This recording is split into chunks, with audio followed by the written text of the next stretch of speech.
This is a Joel's Garage Gear garage cabinet combo.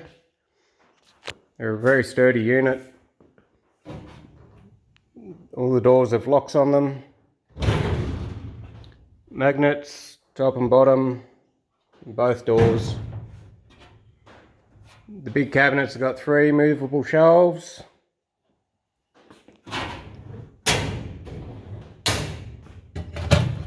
Top cupboards, again, magnets on both doors.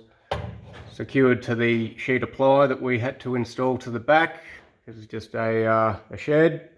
So if you're installing the plaster, you could install straight to the plaster, not have to put the piece of plywood. And the drawers, very strong drawers. I've had one of these full of G-clamps and still slid in and out perfectly. The smaller cupboards have all got a movable shelf. It's different positions there on the side.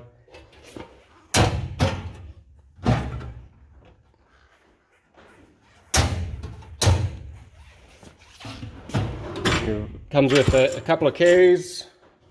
They're all key to lock locks.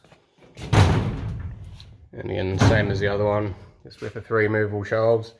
Plenty of different positions there to be able to set them on, depending what you need.